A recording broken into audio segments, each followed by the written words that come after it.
Hello दगड़ियों, नमस्ते। पहला प्रणाम। मेरा नाम कविता है और मैं रहती हूँ देहरादून में। तो जून में जाना था हमें गांव, क्योंकि जून के महीने में होती है पहाड़ों में पूजा। तो मुझे जाना था पहले अपने मायके, उसके बाद ससुराल। मैं अपने मम्मी पापा के साथ निकल गई और रास्ते में हमें नीम करौली बाबा जी के मंदिर में इतना जाम लगा, 2-2.5 घंटे निकले। वहाँ हर्षू ने बाबा जी को जय करा। उसके बाद हम निकल गए अपने मायके की तरफ। वहाँ हर्षू को बहुत मज़ा आया पैदल चलने में, क्योंकि वहाँ बहुत ही बड़े बड़े पहाड़ दिखने को उसको मिले जो उसने देखे नहीं थे। तो वहाँ से निकल के फिर हम पहुँचे अपने घर, मेरे मायके। वहाँ हर्षू को मिली उनके दोस्त, और उसने सिखाया कि आग में कैसे हाथ तापते हैं, मतलब हाथों को कैसे गर्म करते हैं, क्योंकि वहाँ लग रहा था ठंडा, बारिश हो रही थी। उसके बाद हमने मंदिर में जाना था। तो हम ये है हमारे गोलजू का मंदिर, जिन्हें गोल देवता का मंदिर बोलते हैं।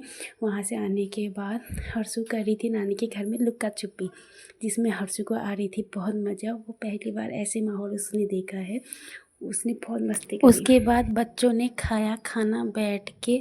ये सारा इंतज़ाम मेरी अम्मा ने कर रखा था, क्योंकि हमारे घर में तो कोई नहीं, हमारा घर छोटा हुआ है। उसके बाद मैं और मेरी दोस्त बचपन की मम्मी, हम तीनों ने मिल के आटा गूँथा। फिर मैं पहुंच गई अपने ससुराल, और मेरे ससुराल में भी थी पूजा। तो यहाँ पे मैं और मेरी जेठानी और हमारे ताई लोग सब बन ठन के तैयार हो रखे थे। हमारे ससुराल में पूजा में ऐसे ही तैयार होते, क्योंकि ये बहुत बड़ी पूजा थी। उसके बाद हमारे देवता नाचते हैं, जो पहाड़ की परंपरा होती है। उसके बाद पूजा अच्छे से संपन्न हो जाने के बाद हम चले जाते हैं घर को। सब कुछ कार्य संपन्न होने के बाद हम चले जाते हैं नदी में, क्योंकि हमें धोनी होती है बहुत सारे कपड़े। और हर्षू के पापा को आ रही थी नदी में बहुत मस्ती। हर्षू को तो ऐसे ही चाहिए पानी खेलने के लिए।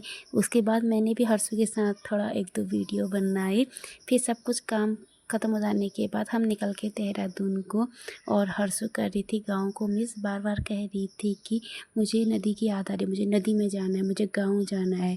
हर्षू को तो ऐसे ही चाहिए, इसीलिए बच्चों को इसी में इतनी मस्ती आती है।